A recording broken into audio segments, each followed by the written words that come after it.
Okay, hi everyone. I think there are still people joining us on their way, but we will start so we can have more time for Sophie to present and also more time for discussion after the presentation. Hi everyone. I'm EG. I'm a PhD candidate in systems engineering at UC Berkeley, and I'm the organizer of eMERGE seminar. And actually, it's our 10th eMERGE seminar in this semester. Um, eMERGE is a weekly seminar that invite our colleagues to present their research, refine ideas, and also to build a community among our peers. Today, we are very glad to have Sophie Hall as our speaker. She's from ETH Zurich, and she will present a presentation titled Real-Time Control of Critical Infrastructure in Times of Scarcity. Sophie is a PhD student at Automatic Control Lab at ETH since May 2021, after she completed her undergrad and master's in UK, Singapore, and Switzerland, respectively. Her PhD research focuses on game theoretical MPC, which we'll learn a lot today, its theoretical closed-loop properties, as well as energy and groundwater applications. So without further delay, please join me in welcoming Sophie for today's presentation. Thank you. Let me stop sharing. And yeah, and Sophie, you can start sharing your screen. Yeah, thank you.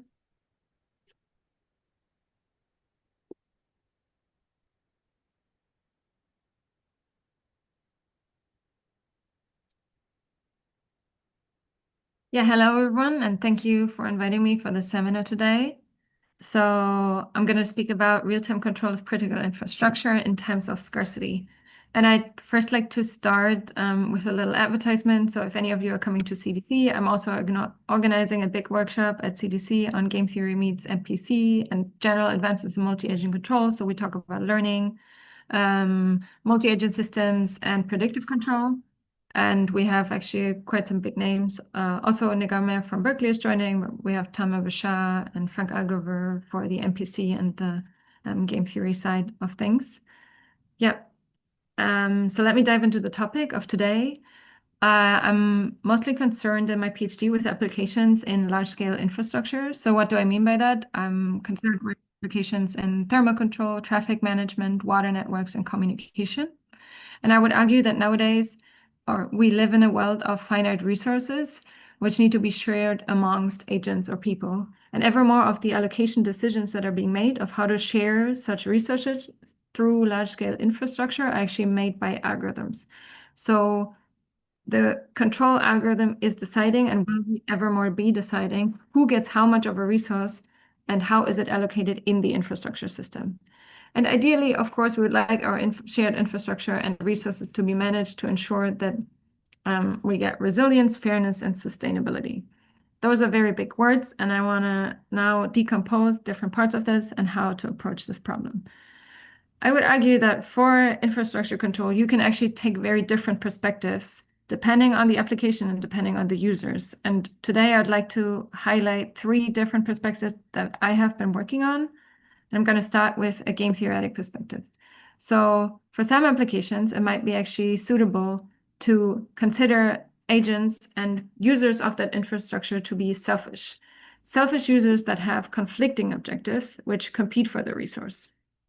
So users actually would like to take as much as they want, but they're actually affected by the actions of other agents. So just imagine in traffic control, we actually know, right, most drivers, they would like to be the one going first at an intersection. But it's clear not everyone can go first because the road space is limited. So their actions actually affect each other. And then there is a coordination mechanism or some controller action necessary that takes into account their selfish behaviors, but also makes sure that they don't collide. In such taking the selfish perspective, and if you have selfish users, unfortunately, you often have the tragedy of the commons. So these controllers are usually respecting the self-interest of an agent, but they're not necessarily system efficient. I would say contrasting to the self-interested and selfish agent perspective, you could also consider a global perspective, saying that there's somewhat a global player that allocates or dictates users of how to use the infrastructure or how to get the resource. And that would actually be that you have actually one objective function. So rather than having heterogeneous users with heterogeneous objective functions, you have one top-down approach, and then someone, so kind of in the dictator rule, needs to decide what is the right function and the right aggregation rule. And such an aggregation, unfortunately, would require a high level of cooperation from any user or infrastructure user. For example, in the traffic network example, at an intersection, you would have to have a rule where everyone abides by of who goes first and why, and ensure that every EA autonomous vehicle participating in the scheme actually abides by this rule and is okay with it. And splitting this global perspective further, I think you could either look at welfarism. So that's one perspective that I have been working on, which asks the question, how can one do best for the people accessing this infrastructure? Welfarism is in the sense of trying to increase welfare of all individuals affected by this infrastructure system. The second perspective one could take is a system efficiency perspective. So if I am a dictator of that system and I can design it top-down, how do I maximize system efficiency? Maybe ensuring some service constraints for users, but mostly looking at, for example, network limits, or that we don't want to degrade the infrastructure, or secondary objectives. So today, my talk, I actually want to go through all three of them and give one application example for each. This is going to be a bit of a high-level overview of my research. Of course, there's a lot of details in the specific papers, but I'm more aiming at food for thought here of how you could actually think about these problems from different perspectives. So let me start with the game theoretic one. And here I actually want to connect directly to the also research in Professor Mora's group. And I guess many of you are very familiar with energy management as an application. That's also an application I have been working on. So let's dive in. In this specific example, I want to consider a household that actually has a smart energy management system, and they're trying to manage their energy consumption optimally. Meaning nowadays we know more and more households actually would have individual or would have smart energy management capabilities that would include management of their thermal control, so the temperature and humidity in their rooms, EV charging, battery charging, but also solar panel control.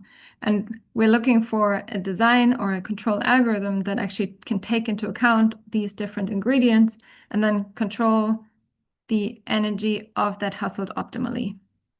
In this specific work, I take the perspective that every household can charge and discharge their battery, but they are also able to shift larger loads, such as heat pumps, to off-peak hours. The idea here is that, of course, households would like to reduce costs. So in many European countries, but I guess also in the US now more, we have actually energy prices that vary over the day. So they would like to buy from the grid when energy is cheap, discharge their battery, or shift consumption when energy is expensive. And they would like to store energy for times when solar supply is low or when blackouts happen. Or may happen, of course. So I would say one of the state-of-the-art ways of controlling such a complex system is model predictive control. As many of you might be familiar with MPC, it allows to design like very complex cost functions and include constraints into your optimization problem.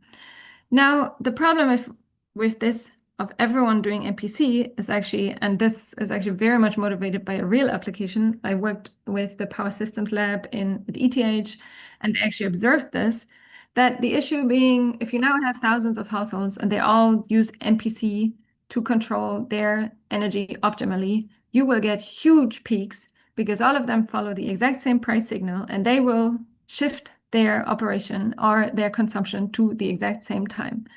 But that's the opposite that you would like as a grid operator. Of course, you don't want everyone to consume energy at the same price. And the issue being here also that time-varying prices are introduced to reduce peaks, But if now you have a smart MPC controller in every house that reacts to the time varying prices, the opposite will happen. You will increase peaks. So I would argue here that what you would have to do to avoid these rebounds effects, even if you have smart energy systems, is that you need to model the coupling of the agents in the optimal control problem initially. And how would one do that in energy management? Just a quick overview. There are two ways of doing that. So one would be explicitly taking into account the coupling through the cost function. So not only is my energy price time varying, but it also depends on the aggregate demand. So on how much energy everyone else is buying from the grid at that given time. And how you'd model that in a game theoretic setting, just to introduce you a bit to the notation here, this would be a stage cost L of agent V, where agent V has a state xk, and there's inputs of uv and all the other agents u minus v. In this specific setting, you can reduce actually peaks and these rebounds effects by modeling the energy price not as a just time varying constant, but actually a function of the aggregate demand. So the function of an input, my input, but also the input of all other agents, meaning the aggregate demand of all other agents. Plus, of course, in this work, I also considered discomfort costs, but you could consider other costs.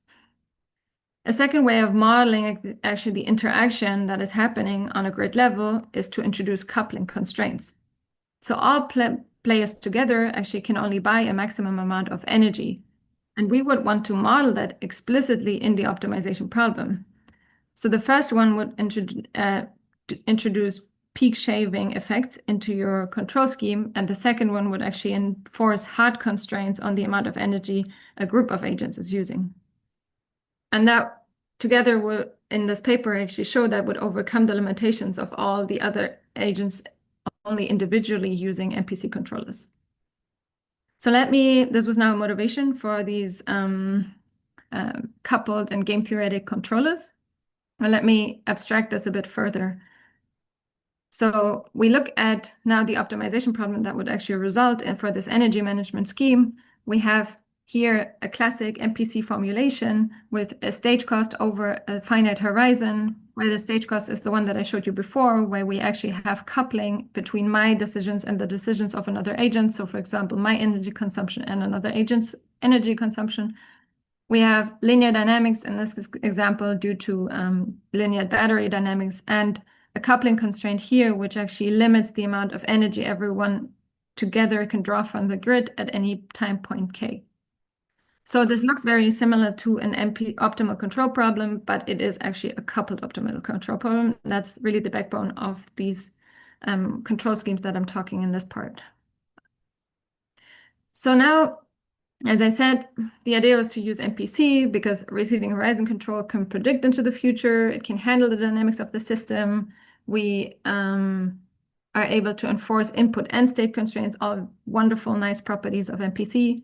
But now what do? We don't do standard MPC. We actually do, in my PhD, I'm doing receding horizon games. So rather than having an optimization problem here in feedback, we have the dynamic system. So here in energy management, the dynamic system would be the batteries of your system, for instance. And in feedback, we actually have a generalized constraint game. So in MPC, typically we write down the closed loop system X plus as a function of the current state of the system and a feedback law, so kappa MPC, parameterized in X. Here, it is actually the exact same principle, just the idea is that rather than having this optimization problem defining your feedback law, you have a generalized game defining your feedback law. And now, so the main issue with that is, yeah, an optimization problem is nice to some degree, but when you solve these generalized games, the math and the theory behind it actually becomes a lot more complicated because you have, as I said, if you have M set of agents, you have M coupled optimal control problems leading to these generalized games.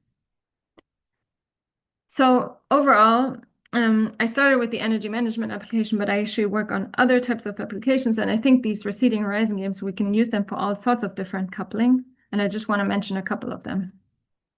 So one would be, of course, we could have coupled dynamics.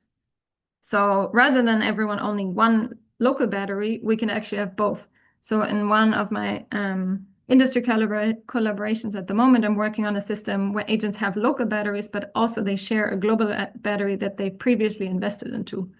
And in that case, of course, you would have to take into account the coupling explicitly in the dynamic term of your coupled optimal control problem.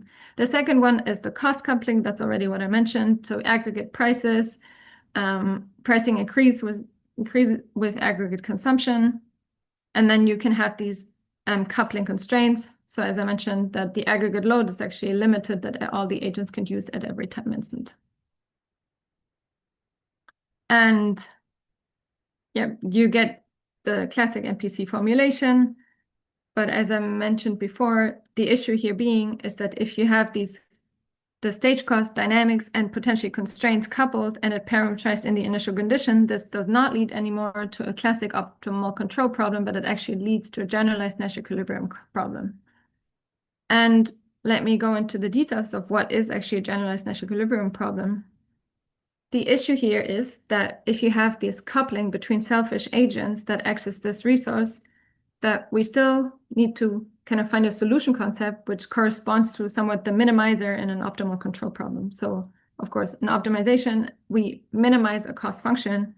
So we try to find the minimum. But in a game, there's not one minimizer because there's not only one cost function, there is many heterogeneous cost functions. So not one point will minimize all these cost functions at the same time.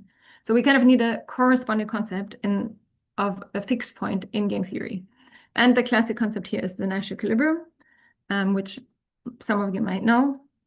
I'm going to use just a simplified notation here for this part of the slides to make it a bit more digestible. So we say actually that U star is a generalized Nash equilibrium if for all agents, no agent can unilaterally decrease their cost given the decisions of other agents. So this is this part. This is the standard Nash equilibrium definition, which you might know already. So it means that my best response has reached a fixed point. So I would not like to update if I know the decisions of all other agents. What makes this solution concept now generalized is actually that we include this coupling in the constraints. So my action set actually depends on the actions of all other agents. In the energy applications, it's pretty obvious. It means if all other agents have already used 80% of our joint capacity, then I can only use the last resulting 20%. And that's the fixed point concept that we use in these generalized games. So how do we solve for them? There's different ways. You can either solve through the KKT system. So specifically here, actually, I'm considering the notion of a variational GNE, which has a nice interpretation. Bear with me for a moment. I'm going to explain the KKT system. So here we have the pseudo-gradient of an agent, which means it's the cost function differentiated with respect to their own decision. That's the first part of this Lagrange term. And then the second part is their shared coupled constraints and also taking the derivative taken with respect to their own decision. The interesting thing here is with these variational GNEs, we can actually impose that the Lagrange multiplier, which is associated with this shared constraint, is homogeneous across agents. And that has a very nice economic interpretation, meaning that actually everyone pays the same penalty for ensuring that their coupling constraint is fulfilled. So in the energy example, that is actually really nice. And I've been talking to some DSOs in Switzerland, and they're quite interested in this because it would mean that you actually under the hood have the same penalty price or energy price that you give to agents. And if you give that to all the controllers, all the MPC controllers, you would enforce that energy price, then they would adhere to the same joint constraint. But you wouldn't have to solve for this joint constraint. And that's kind of the magic, a cool interpretation of the solution concept. So it is really this lambda star is a set of prices for which there is no advantage to the agents in being allowed to pay for constraint violations. And it is interpreted as like a uniform shadow price for using this energy. The nice thing of using the variational gene is actually then you can rewrite this generalized Nash equilibrium problem as a variational inequality, and there are quite a number of solvers available for VIs. So it is not only has it a nice interpretation, it also is a lot easier to solve for. Now, when I started my PhD, I looked actually at what has been done in the space of generalized games and MPC, and so applying generalized games in a receding horizon fashion. And it turns out, actually, that was 2021. I did a long lit review that there were already multiple groups using the solution concept for different applications. So now specifically, I talked about energy management, but also people used it for electric load scheduling, autonomous driving, drone racing, car racing. So this is only a subset of applications. And what we realized back in the day when I looked at this, so these game theoretic model predictive controllers, that they are quite interesting in application, but at the time, there was not much theory to actually explain how these controllers operate in the wild, let's say. So how do they operate under disturbances? How do they operate in closed loop with the real system? And basically, over the course of my PhD, I've worked on different parts of these receding horizon games. So I looked a lot at closed loop stability. So I have 2 papers on that. And I have a new preprint on system theory for these generalized receding horizon games, or game theoretic MPC. And here, system theory, I mean by that, it is very interesting to analyze actually if you have competitive agents. So in the energy example, if you have agents competing for this resource of energy, what fixed point would they actually converge to over infinite horizons? So is it possible to say that even if agents are strategic, would that system actually ever converge to some stable equilibrium point? Then I'm developing at the moment explicit algorithms for these GNE systems, and I looked at fairness and social welfare and resource allocation schemes. But today I'm actually shortening a bit the theoretical presentation that I give sometimes in other groups, but because I think it's really interesting to actually give an overview of the different principles of control that I've worked on over the years of my PhD. So I'm going to summarize these receding horizon games. If you want to hear more, I'm happy to share or also chat more about the theoretical work on system theory and closed loop stability. But I want to close this part on game theoretic APC, actually showing what we could demonstrate in the demand-side management application specifically. So the nice thing here is actually in this work, we were able to show that when you can treat agents fully strategically and handle their interactions, while also ensuring successful peak shaving if you introduce this coupling term. And you can see that actually here on the bottom part, we actually used here real household data from mostly single-family houses in the state of New York, collected in 2019. And we compared this peak shaving, so without any demand-side management scheme. This is the black line. And then we used as a comparison, if we just did game theoretic control, but without receding horizon, which was actually the state of the art in some energy management literature. It was to do game theoretic control in a, one would say, repeated open loop fashion. But the issue with repeated open loop is that the controller at the end of the horizon doesn't see the future of sort of what happens after midnight when that control action ends. And that's why we could actually also show that, of course, in a receding horizon, you get better performance over a day ahead, a repeated open loop operation. And the reason for that being is actually these undesired end of day effects, which sometimes, I don't know, maybe some of you have observed it, but that's a caveat of open loop finite horizon control, is that, for instance, here you'd see it in the battery plot at the top, that the controller would choose to discharge the battery at the end of the horizon, just because at the end of the horizon, it's always cheaper for a household to not charge the battery again, but rather to discharge the battery and not use any electricity from the grid. Whereas, of course, on an infinite horizon, that is not optimal because we know that they would need to use energy in the morning. So you see that if you apply it in a receding horizon fashion, that and the battery is actually not discharged. So here the state of charge does not go to 0, but it actually just optimizes the state of charge, taking into account predictions for the energy prices of the next day. And of course, because it's a receding horizon framework, we can actually do disturbance rejection. And here, what you can see in this plot is that you have an aggregate load limit. And we actually dropped the aggregate load limit by 70%. So that's this coupling constraint that I showed. So this is a nice thing of introducing both types of coupling. So on the left here, the peak shaving is the coupling and the cost, and on the right is the coupling and the constraints.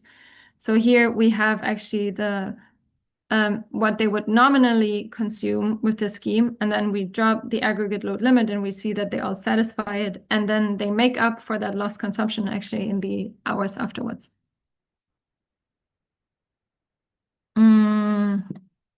Yeah, so this is, I think, a point where I'm gonna switch gears and I'm gonna switch to, okay, I'm noticing, I think gonna speed up a little bit, but if anyone wants to ask a question here about this part of the talk, I think this would be a great time to ask. Otherwise, I'll just leave it for the discussion at the end. Yeah, and folks can, if they wish, drop their question in the chat, and then we can queue them up there and get to it at the end. Okay, that's great. Thanks for supporting. Yeah, so let me switch to the second perspective that I want to talk about, specifically if you switch from a game theoretic, so people being selfish and self-interested, to a global perspective. Now, okay, there is one operator operating the infrastructure system, and that operator basically has to decide, how do I operate it, who gets how much, and how do I ensure system efficiency? And this part here is actually a global perspective on which focuses on fairness or welfareism of the users. So as I said, I covered the first part here on the left, and now the global perspective. It's like the question of what if the operator mostly cares about how can I do the best for the people using the infrastructure? And I think here I would like to iterate again, right? I don't personally believe that either of those control approaches are always the best way to go. I think it's really very specific about which application do you care about and which, for example, are you working for implementing something for a company and they have clients, or are you more like a public municipality and you need to distribute resources to citizens and they have certain expectations of how that is done in most democratic countries. Yeah, so this is the welfareist perspective. And this is motivated actually through collaboration I have with a hydrologist who's a postdoc in our lab on like water usage. And we work with some data sets actually in the Limas region, which is one of the largest agricultural regions in the US. And the interesting question there is really fundamentally, if we want to limit water usage in agricultural applications, who as a farmer can get how much water and when and why, right? That's really hard because all farmers, they want to use a lot of water to water all their crops all the time, and crops get ever more water intensive, but we also know that water is depleting, so we kind of have to decide. And here the fundamental issue, one would say, for a municipality, right? If we would have to design rules, it is really hard to say what utility is any farmer deriving from an amount of water xi that farmer is receiving, right? Farmers have different sizes of fields, different crops.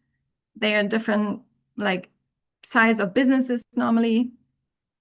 So it's not very straightforward to compare the value of water any farmer derives.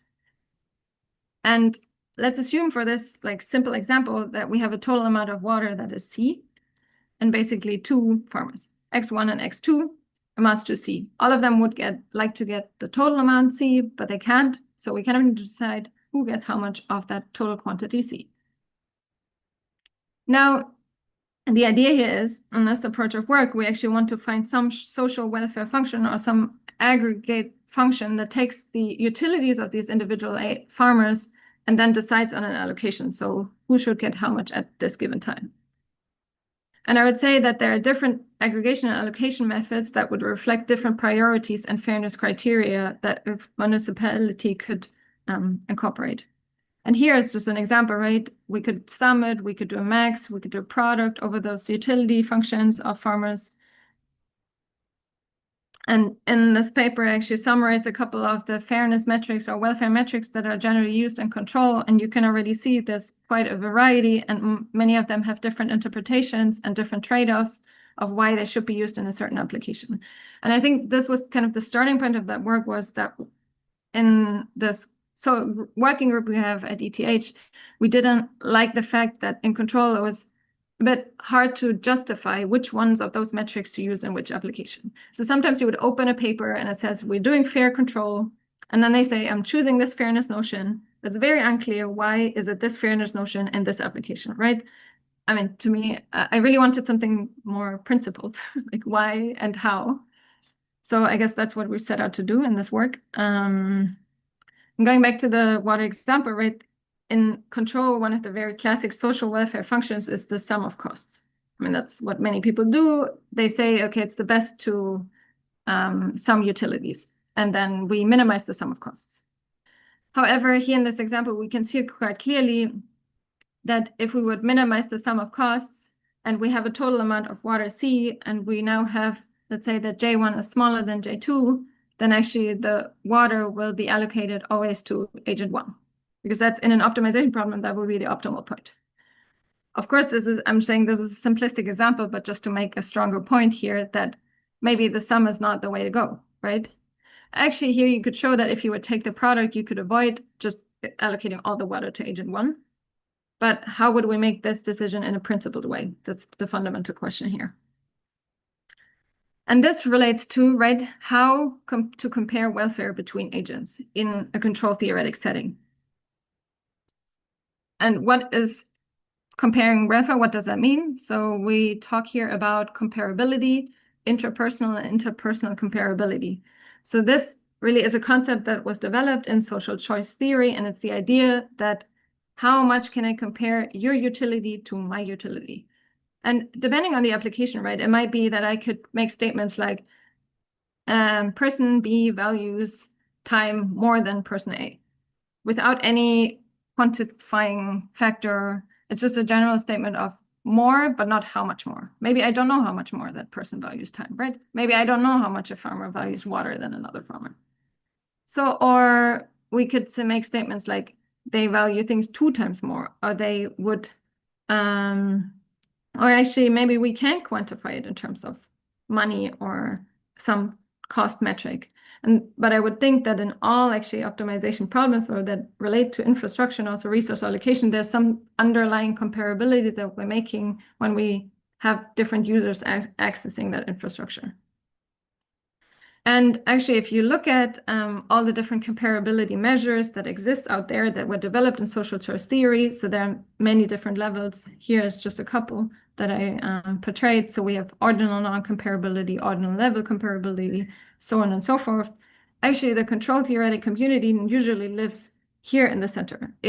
We assume cardinal or full comparability. So we normally, in these schemes, when we use any type of fairness measure in our optimization scheme or the social welfare function sum of costs, we actually assume that we know exactly, we can cardinally measure how people benefit from the resource we give to them. So in the water example, that would mean I can kind of quantify in numbers. One farmer gets 20% of the water, and that makes them this happy, or that gives them this amount of utility in a numeric way. And I guess that's what we wanted to uncover with this work, saying, well, maybe it's not right to always assume that in all applications that control theory also automated algorithms in the future will tackle in infrastructure systems, that we have this information that we can really measure it all. So the goal here of this work is actually to develop a scheme in which we use social choice theory and we apply it to control. So we actually have agents express their preference as a cost function. Then we choose an appropriate level of comparability. So how much is it possible to compare these welfares in the cost function of agents? And then we choose some fundamental axioms which we would like this aggregation rule to fulfill. So for example, we would like Pareto improvements over the allocation. And that would give us a social welfare function through sort of these principled 3 steps. And here in the graphic, this is kind of displayed. So let's say we have people, they have certain preferences that is expressed cardinally. And then we choose a comparability level and a social welfare function. And that gives us actually a principled way of doing optimal allocation in infrastructure.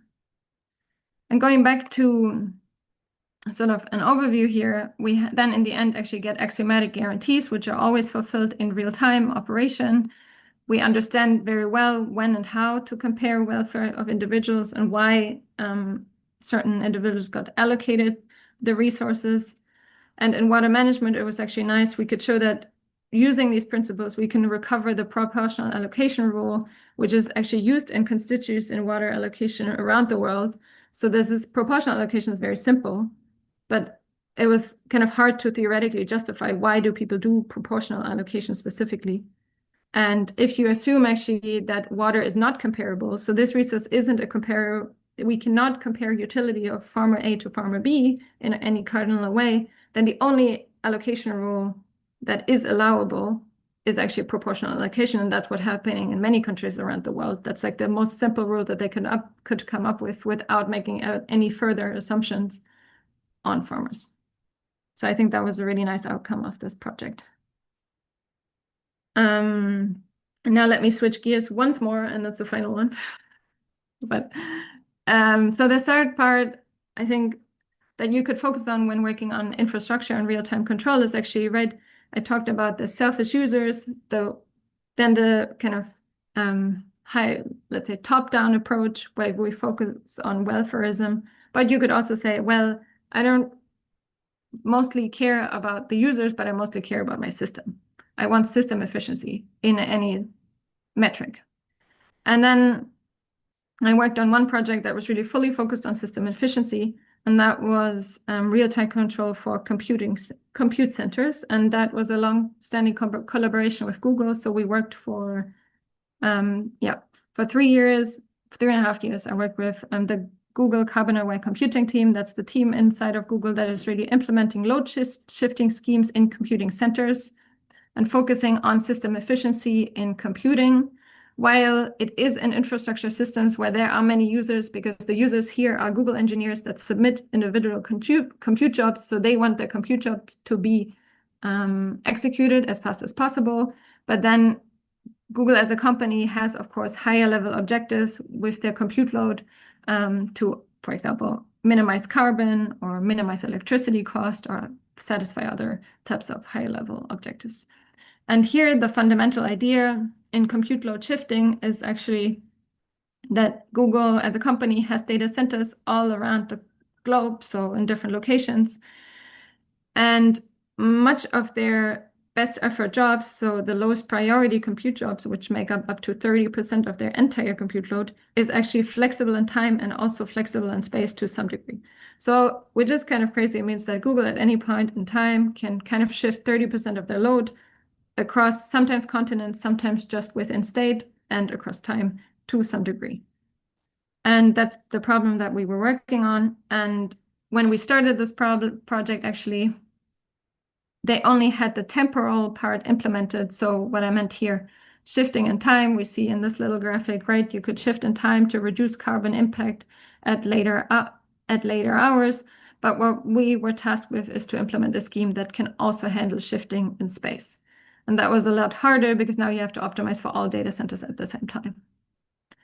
And I'm gonna, in the interest of time, go a bit faster through how we did that. But really the goal was to explore the spatial flexibility of compute jobs to optimize carbon load objectives while satisfying performance constraints.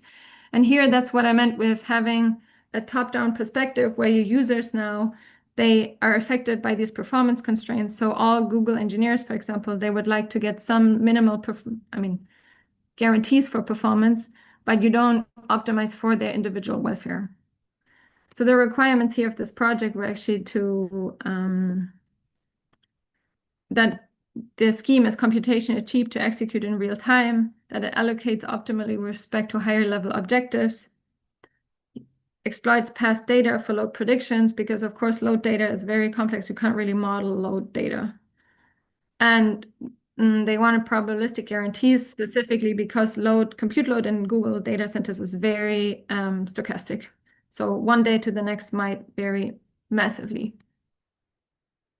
We, in the end, came up with a distributionally robust scheduling approach. And the nice thing is actually, I presented this work 10 days ago at Informs with the Google team as well. And some of these ideas from this project actually went now in real operation and are running now on the data centers. But yeah, more details also are in my publication, but also in a future publication that are writing on the real system. So what we came up with was actually a distributionally robust scheduling scheme, which in day advance does planning and uses as inputs past data, so aggregate load. We have past data of compute loads across all jobs, And we use some tuning knobs to make sure that we ensure some probabilistic performance guarantees. We have this DRO scheduling problem, which actually minimizes for some carbon cost metrics or electricity price metrics, subject to some probabilistic performance constraints, capacity constraint, grid constraints, and operational constraints.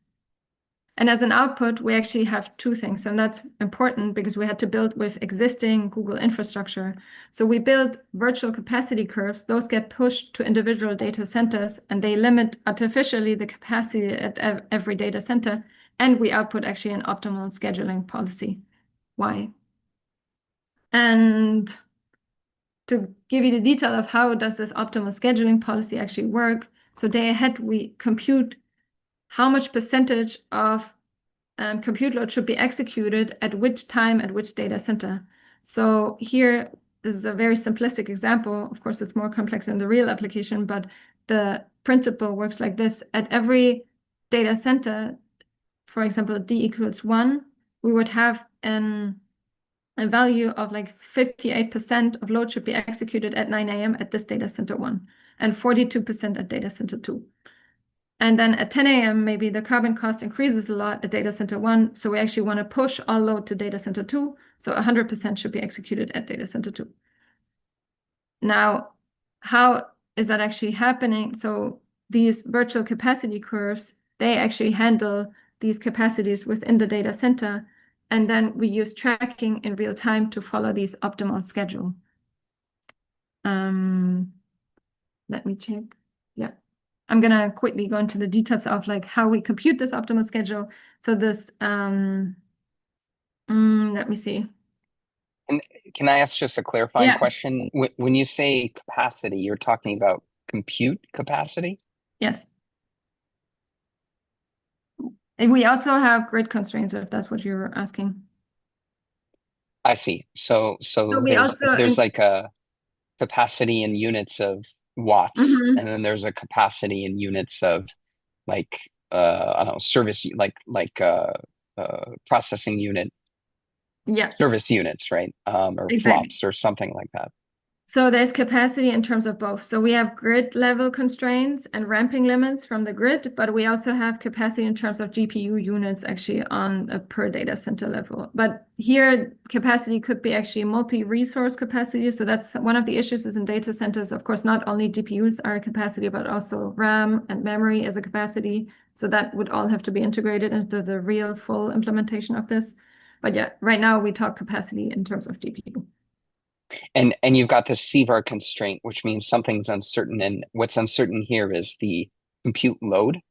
Yeah, exactly. The compute load of the next day is extremely uncertain. So you take a DRO approach to model the distribution of using past data. So we have data-driven DRO, and then compute an optimal schedule. But the nice thing is that you are robust against, of course, some distribution shifts, but out of distribution samples. And I guess what is nice as well is that you can tune it, right? Through in CVAR constraints, you have your you have your confidence levels and your ambiguity set radius, which allows you to kind of directly trade off performance in terms of cost versus robustness in real-time operation. Yeah. So let me quickly go to, well, this is the whole DRO problem. I'm not going to go into the details, but yeah, we have the probabilistic virtual capacity constraints here. Then we have the scheduling policy constraints and grid constraints, and then further data center constraints. And in real time, what we then do is actually rather simple, and was the fundamental part of this project. So you have an optimal policy, but you can compute a day ahead, and the day ahead problem can be arbitrarily complex because we have basically 24 hours to compute it. So there's no issue with time, but in real time, it needs to be extremely fast because actually Google has like thousands of compute jobs arriving every second. So you cannot do any computation in real time. In real time, it's really only sending jobs directly to the right data center. And how did we do that? So you have the optimal schedule, which gives you these percentages. But now if a job arrives in real time, so let's say we have a job at 1 a.m. and it has a certain volume and a certain runtime, we actually have jobs in different flexibility classes. So depending on the spatial flexibility and the temporal flexibility of a job, we would actually check that the real-time placement for that job J17 should be made such that it maximizes best the optimal usage, or tracks this optimal usage percentage most that I explained in the beginning. For example, here we have a data center, we have the hours, we have how much percentage, I mean, this is actually from real code, should be placed in that data center at that time. And then in the code, you just check in a lookup table how much is executed there at the moment. Should I push it here or not? Or in a different data center to increase sort of the, decrease the error between the optimal usage and the current usage. And then you decide which cluster to assign it to. So it's very simple. Yeah, and we have some numerical studies. I'm just gonna do one. This is the quick overview of the entire scheme. So you have day ahead planning with the DRO problem. You have real-time placement with the compute jobs, tracking the optimal strategy in real time. And then you have execution, of course, on a data center level. And in the paper, there are many more numerical studies. I'm just going to show one. We actually implemented that with real load data from selected Google data centers and carbon intensity data for these locations. And we see very well that it successfully exploits temporal and spatial shifting. And here there are so many lines because we actually simulated it for 70 different aggregate load profiles. And you see sort of the stochasticity of those load profiles here in the plot. Well, and you see well that the load is pushed when the carbon cost is actually lower. We have more load being executed at a certain data center, for example, here, whereas it is reduced when the carbon cost then increases. Yeah. And this is like an overview of that project. So it was carbon-aware computing for data centers, and we did temporal and spatial flexibility, fully data-driven. We can trade off reliability and optimality in real time and in day-ahead optimization. And we have a co-design with the existing infrastructure in the Google data centers. And now, I guess, this was like my summary slide. So in this talk, I talked about the game theoretic perspectives of how I think one could control large-scale infrastructure, then a welfare perspective of controlling it if you want to use a top-down approach, and a system efficiency perspective on controlling infrastructure. And as I said, I personally really believe that there's not one specific way to go. It depends on the application, the assumptions you can make, and the cooperation level of your users. And with that, I want to thank you all today for your attention. Yeah.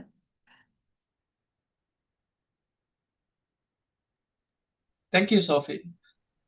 So Scott, you want to coordinate the Q&A part? Yeah, sure. Happy to coordinate the Q&A. Yeah, just a quick summary and synthesis. I think we heard about 3 parts, right? First part was, actually this lab in ETH has, I think you can say, invented and popularized MPC that Sophie is from. And so thinking about it in a game context is super duper interesting. Second part was very interesting, thinking about, fairness. And third part was, at the end was an application of distributionally robust optimization, but in a very timely topic having to do with flexibility of data centers. And in this case, to minimize some metric of carbon. So with that, I really would like to know what questions or curiosities people have in mind. There's a few in the chat, but I'll let people raise their hand and unmute and ask first.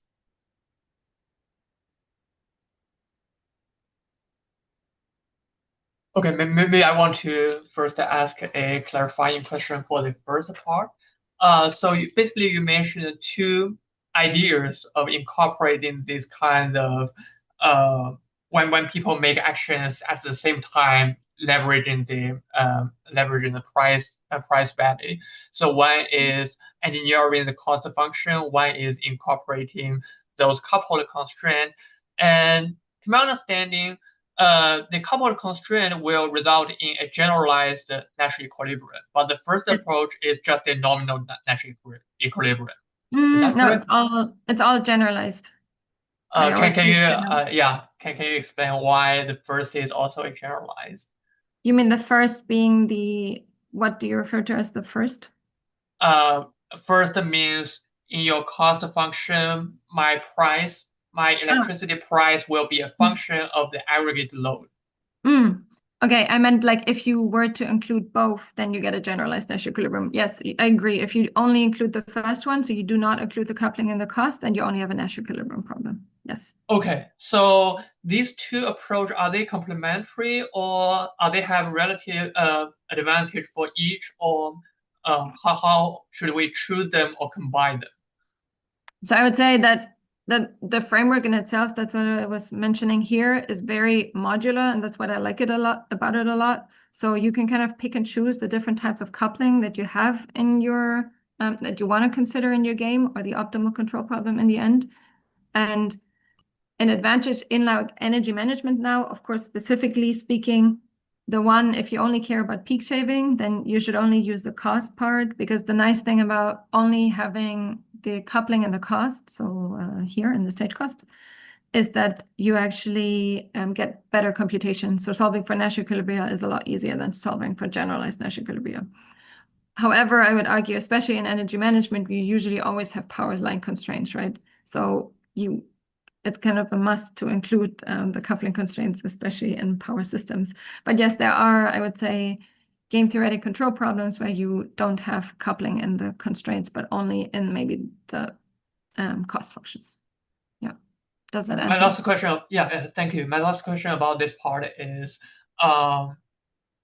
if we want to implement this in real world, how you plan to implement it, or to enable this to implement or enable this to happen in the real world? What kind of information you need to make it as public information? So I would argue that in real implementation, it depends. So there is a lot of algorithms that can solve for these variational inequalities, as I mentioned. Well, where's the slide? Never mind. But there are a lot of algorithms, but it is true that they solving for VIs requires quite a bit of information of agents to share. So for VI solvers, what you would normally need is at least a perturbed prediction of the input and state trajectory and Lagrange multipliers between neighbors and neighbors. So you can have algorithms that solve for these VIs that solely are based on neighbor-to-neighbor communication.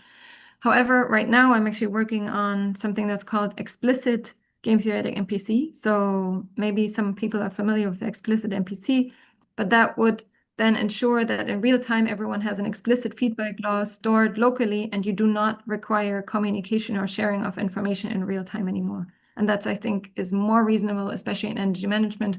And that's also what the DSO that I was working with was more interested in, these explicit solutions that are stored locally to reduce communication requirements in real time.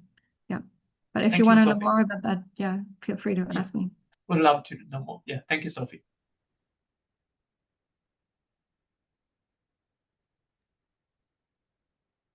Good. Side note here at Berkeley, Professor Francesco Borelli's PhD thesis, I think may have been the beginning of explicit MPC. But other questions? I think it was Borelli, and so I'm working with Alberto Bemporat. He was also working a lot. Alberto Bemporat. Yeah, he was working with Morari on explicit MPC in the 2000s. So I think it was Borelli and Alberto. Matthias. Oh, no, I think Song looks like raised her hand first. Oh, yeah, thank you. Thank you, Sophie, for the nice presentation. So I also have a question for the game MPC setting. So it seems to me what you are writing here is more like one receding horizon and the multiple agent not competing, like try to satisfy the capacity. But for me, I think MPC is rolling forward. So do you mean like I think I'm missing the receding horizon part. I only see the equilibrium for one horizon you are presenting here. Yeah, that's a great question. So what I guess I cut this part a bit short, so that part was maybe, I'll reiterate. So the idea here is really that you have this optimal control or this generalized game, and like in MPC, you apply it in a receding horizon fashion. So in MPC, right, what you would do is you solve the optimization problem at time step K or T. You predict into the future, and you only apply the first action, and then the system evolves. And the same applies here in the game theoretic setting. Just in your feedback, you don't have this optimal control problem, but you have this generalized game, but you still apply it in a receding horizon fashion. So you always measure the new system state, X plus, you feed it into the G&E problem, you apply the first action, U star 0, to the dynamic system, and then it evolves, and so on and so forth. So that is the same as an NPC. I see. Yeah, that's interesting. And I'm thinking about another thing is like we know in receding horizon, the forecast may be imperfect.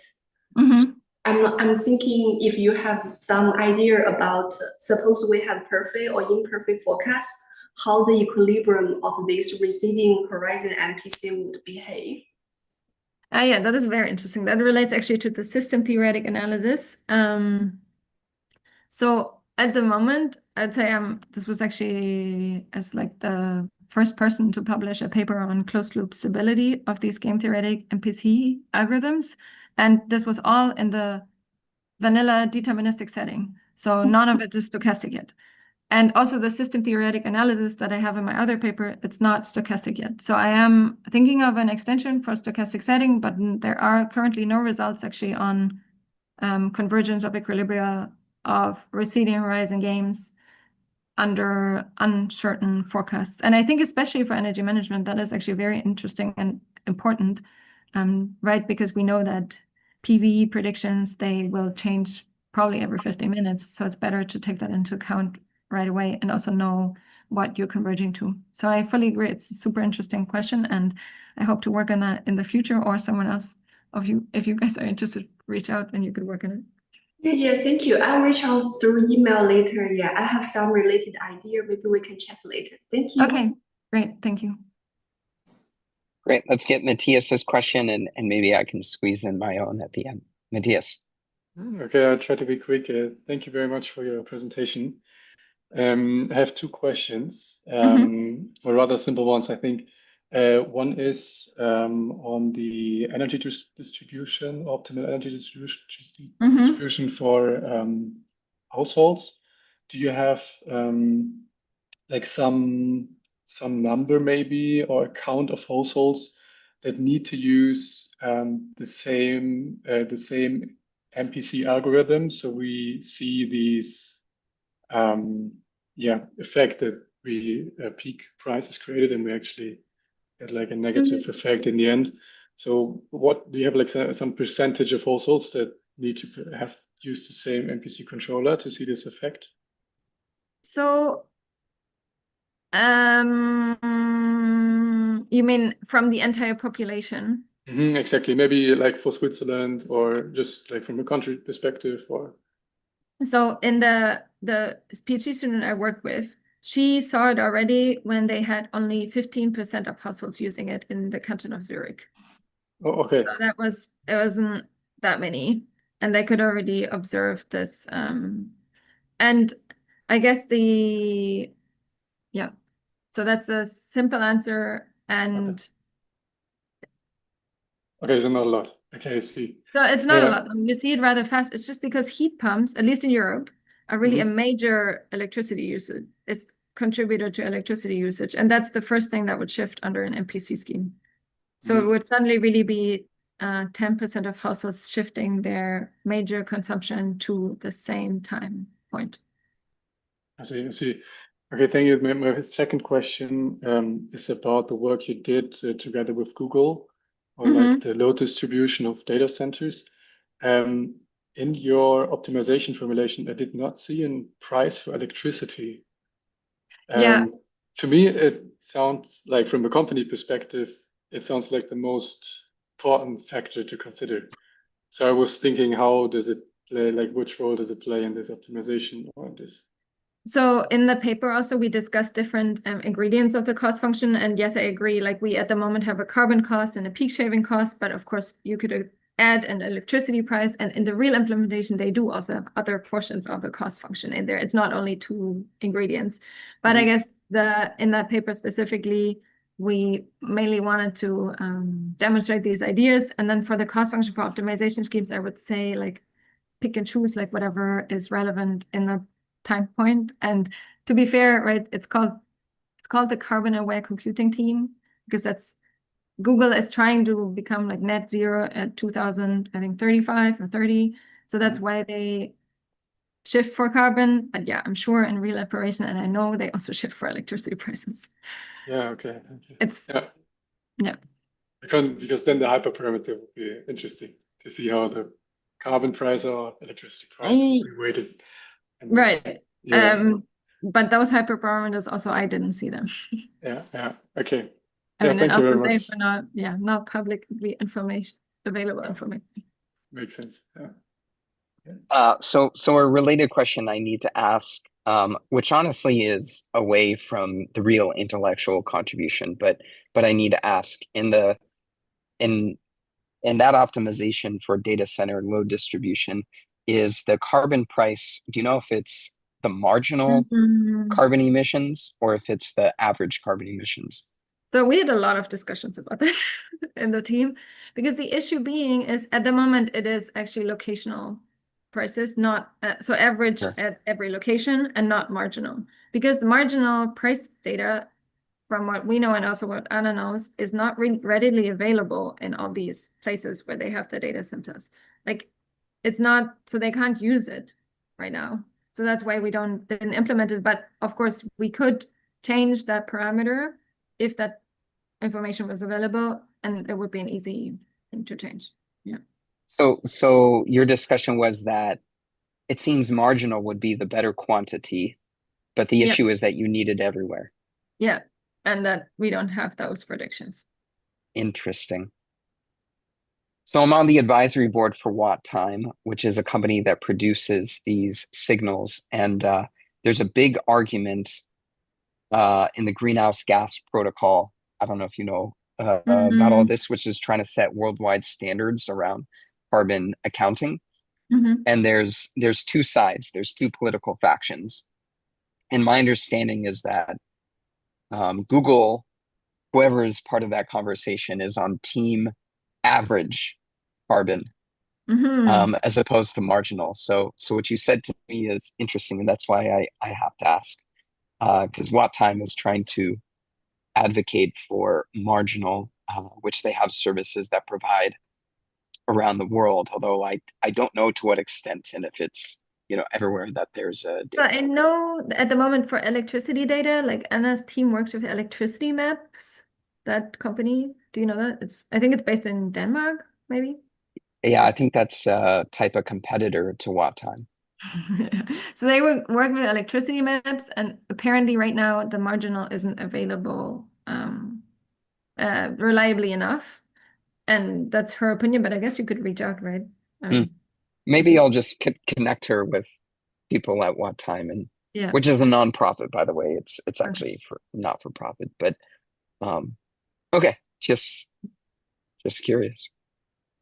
Okay, well, let's close the kind of formal interaction. Maybe I'll turn it to E. Yeah. Thank you, Scott. Thank you, Sophie, again for the excellent presentation. And I'm going to introduce our next speaker, which will be Fabia Farin-Acina, who is currently an energy postdoctoral fellow at Stanford University.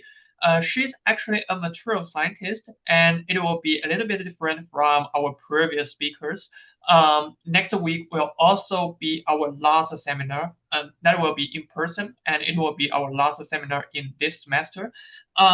I can add a little bit more context. Her title will be Adaptive Engineering of Heterogeneous Materials and Devices for 3D Energy Efficient Electronics.